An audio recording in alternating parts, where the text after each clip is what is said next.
In 1944, Martin Volkov held 2,000 Hungarian pengos that would soon be unable to buy a single loaf of bread, proving that the greatest threat to your wealth isn't the market crash itself. Most investors lose everything not because they fail to see the crisis, but because they trust the institutional containers built for peacetime. This one historical shift reveals why your bank accounts, bonds, and pensions are only as stable as the state that guarantees them. In the spring of 1944, Martin Volkov walked into his manager's office in Budapest to make a decision that would haunt his financial legacy. As a loyal worker who had spent 4 years meticulously hoarding his earnings, he handed Tibor, his notoriously cautious manager, an envelope containing nearly 2,000 pengos. Volkov was looking for a sanctuary for his life's work, yet Tibor's counsel was steeped in a misplaced sense of historical permanence. Looking at the cash, Tibor insisted that he keep it, dismissively noting that paper had always been paper and would remain so. It was a fatal miscalculation. Within a mere 18 months, Hungary was engulfed by the most aggressive hyperinflation ever recorded in human history. Those 2,000 pengos, once the symbol of 4 years of labor, eventually lacked the purchasing power to secure even a single loaf of bread. The tragedy was not born of ignorance. Tibor had followed his own advice, staking his personal future on the same currency. Both men were trapped by a cognitive bias that treats the prevailing financial architecture as an immovable fortress rather than a temporary shelter. They viewed their wealth as a liquid asset, but they failed to realize they were pouring that liquid into a cracked vessel. This highlights the vessel fallacy. Investors often mistake the strength of their savings for the strength of the institution holding them. Every bond, pension fund, and insurance contract is essentially a fragile covenant with a functioning state. When the state fractures, these promises do not merely fluctuate in value, they evaporate quietly and legally. The numbers remain etched on the ledger, but the underlying social contract that gives those numbers life simply ceases to exist. Consider the chaos of the Spanish Civil War between 1936 and 1939 to see this reality in motion. As the conflict intensified, the Republican government in Madrid physically transported 510 tons of the nation's gold reserves to the Soviet Union. This left ordinary citizens holding assets denominated in a currency that was being fought over by two rival regimes. In such a collapse, pre-war status becomes irrelevant. Survival favored those who held sovereign assets, wealth that functions independently of a central authority's permission. While a banker clutched certificates tied to a dying administration, a farmer with clear title to his land possessed the only true wealth left, a self-sustaining engine of value that required no official stamp of approval to feed a family.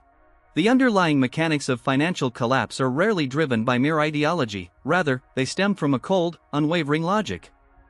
If the value of your wealth depends on a third party to validate it, then your financial security is only as robust as that specific institution. This principle is a fundamental law of economic physics that remains unchanged as it travels through history.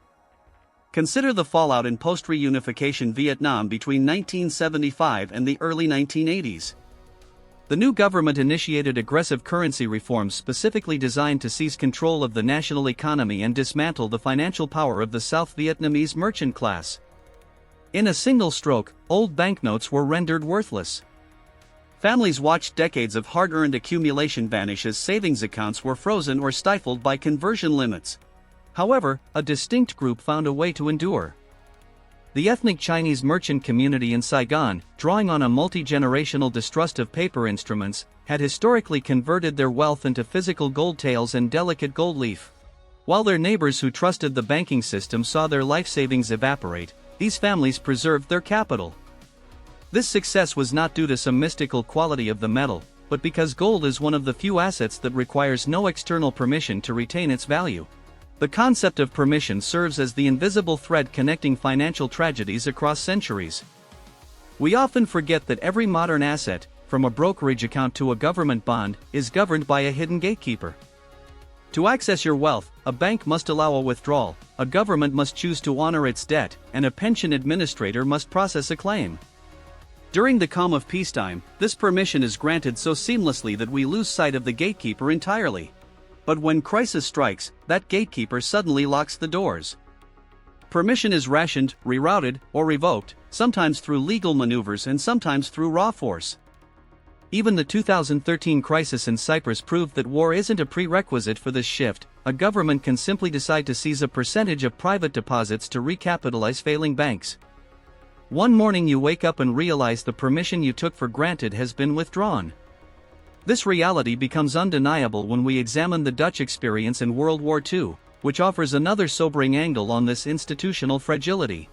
During the German occupation of the Netherlands from 1940 to 1945, the occupying authorities enforced a strict mandate requiring Dutch citizens, specifically targeting Jewish families, to register all financial assets, bank accounts, securities, and valuables through official bureaucratic channels. This mandatory registration acted as a digital blueprint for systemic looting. By forcing wealth into the light, the authorities were essentially creating a detailed ledger of targets that was later used for comprehensive confiscation. Interestingly, those who had sidestepped pre-war registration requirements, whether through a deep-seated distrust of official systems or by operating within informal economies, found themselves in a stronger position. Because they existed outside the official record, they were significantly harder to locate financially when the seizures began. The primary lesson here transcends mere legal compliance. It is fundamentally about the danger of visibility. Any financial asset existing within a legible, institutional system is an asset that can be traced, frozen, or redirected by whoever gains control of that institution. In this light, every account number functions as a precise GPS coordinate for your capital, and every registered holding serves as a verifiable physical address for your wealth. During the stability of peacetime, this extreme legibility is marketed as a premier feature. It is the mechanism through which banks provide protection, governments offer insurance, and systems ensure that deposit guarantees find their way to you during minor disruptions. However, once a state of war or systemic collapse takes hold, that same legibility transforms into a crushing liability. The exact same infrastructure that seamlessly routes a paycheck into an account on a Friday morning is the one that delivers a freeze order to that same account on Monday. The technical process remains identical. The underlying system does not change, only the instruction given to it does. History shows that no single ideology or political system has a clean record in this regard. The Soviet-aligned government in Vietnam, the democratic leadership in Cyprus, and the fascist occupiers in the Netherlands all utilized these same levers. Even in Hungary, where a nationalist government allowed wealth to vanish through gross fiscal mismanagement rather than active confiscation, the result for the citizen holding a worthless banknote remained the same. This structural pattern repeats because human societies, regardless of their stated values, respond to existential fiscal stress with the same predictable sequence of moves, starting invariably with the imposition of capital controls to prevent wealth from escaping the country. Once the initial gates of capital control are slammed shut, the financial landscape undergoes a radical transformation where digital wire transfers are abruptly blocked and foreign exchange is strictly rationed. At this stage, national borders cease to be merely physical lines on a map. They effectively become high financial stockades designed to trap wealth within the state's reach. This is followed by a second, more insidious maneuver, currency devaluation. Whether executed through official decree or the creeping erosion of inflation, the objective is to shrink the real weight of what the government owes. It is a mathematical sleight of hand where the face value of the debt remains a static figure, but the actual purchasing power of that number is hollowed out from the inside. As the crisis deepens into its third phase, the trap for institutional assets finally springs. Capital held within the traditional system faces heavy-handed taxation, account freezes, or forced conversions at punishing rates. In the most severe cases, assets are simply swallowed whole by the total collapse of the institutions themselves. Paradoxically, the fourth phase of this cycle is the one most conspicuously absent from the narrative of standard history textbooks. It involves the survivors, those who recognized the predictable choreography of collapse and acted early.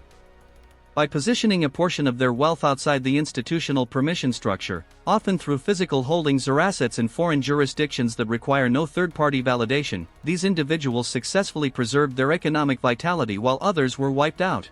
This perspective is far from a fringe conspiracy theory. It is a documented administrative reality found in central bank archives, post-war economic commissions, and the candid memoirs of finance ministers who, decades later, admitted to implementing these very measures. Understanding this history is not an invitation to succumb to fear. Fear is a poor advisor. It triggers the kind of panicked hoarding and impulsive decisions that lead to years of regret. Instead, it is about examining the cold architecture of your holdings. Every asset you own is defined by a binary reality. It either depends on a fragile institutional chain or it stands alone. Those that require constant institutional permission carry a phantom cost that never appears on a monthly statement. This invisible liability is your direct exposure to what happens when the very entity granting you access is captured, compromised, or suddenly ordered by a government to handle your wealth with a completely different set of rules than it used to. Choosing to hold physical assets in your direct custody introduces a specific set of logistical burdens that differ entirely from the digital world. You must account for the overhead of secure storage, the costs of ongoing security, the inherent friction of converting these tangibles back into a spendable medium, and the ever-present risk of simple theft or physical loss. However, these assets possess a rugged independence. They do not evaporate during a 2 a.m. emergency board meeting at a central bank. They are fundamentally immune to the stroke of a pen that signs a currency reform decree while you are asleep, meaning they avoid the trap of overnight unfavorable conversion rates.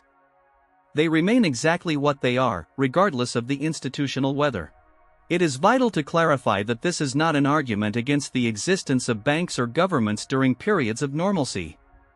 These institutions provide essential services, robust protections, and high-speed efficiencies that simply have no viable equivalent outside the established system. Yet, investors must recognize that the very architecture designed to manage wealth with peak efficiency during peacetime is the same machinery used to efficiently terminate your access during periods of extreme stress. These two opposing functions are baked into the same structural foundation. In reality, the thin membrane separating wealth management from asset seizure is far narrower than the modest annual returns on a savings account might suggest. Sometimes, that massive distance is bridged by nothing more than a single executive order. The bitter irony is that the assets most people carry into a brewing crisis are almost always those most vulnerable to permission risk.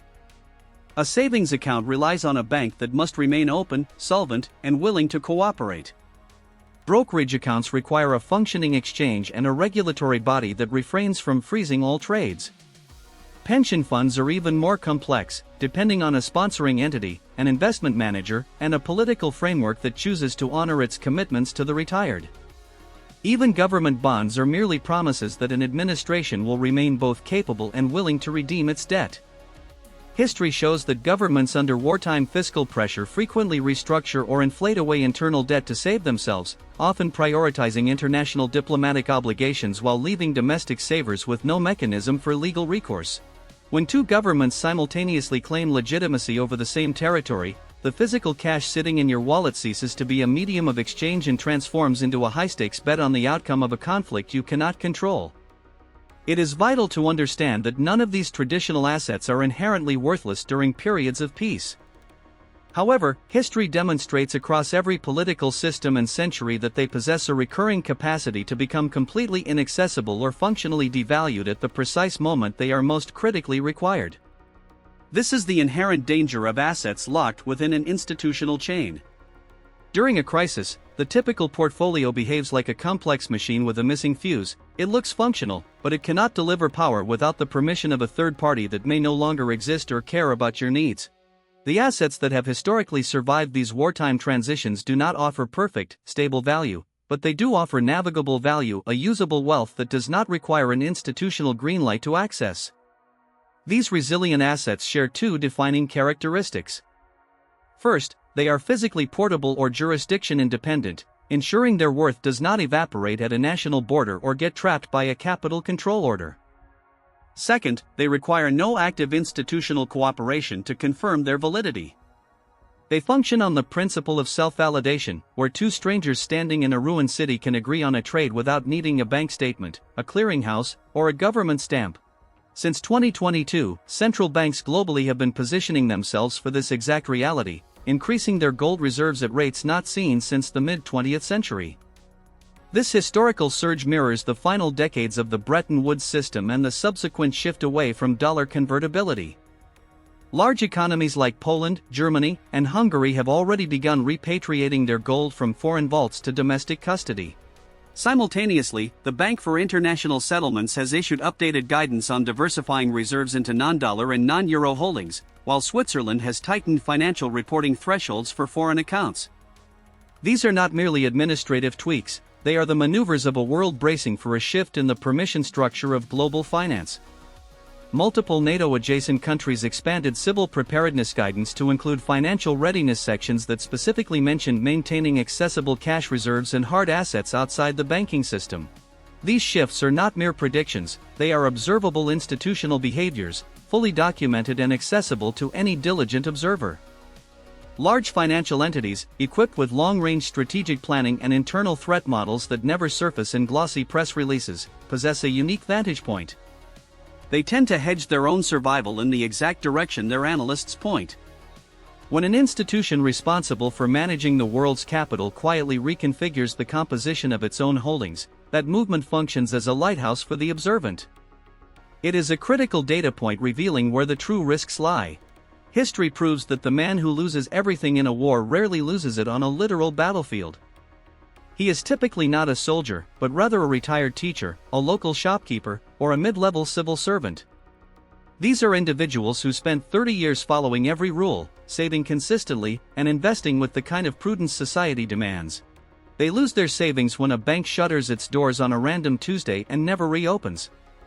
They watch their pensions vanish through the cruel mathematics of currency reform, where decades of labor are converted at rates that prioritize state survival over individual dignity. Their bonds are rendered worthless when a government decides, through quiet and legal maneuvers, that fulfilling obligations to international creditors is more important than supporting domestic retirees. Martin Volkov from Budapest eventually grasped these mechanics, but only through the painful lens of personal experience, long after the window for decisive action had slammed shut. The primary difference between those who were wiped out and those who maintained their economic footing was not a matter of superior intelligence, higher income, or elite connections. The survivors simply learned the lesson from a crisis that belonged to someone else. Years before the chaos arrived, they made one or two structural decisions that no systemic collapse could undo. If this level of forensic financial analysis matters to your strategy, subscribe. There is more ahead.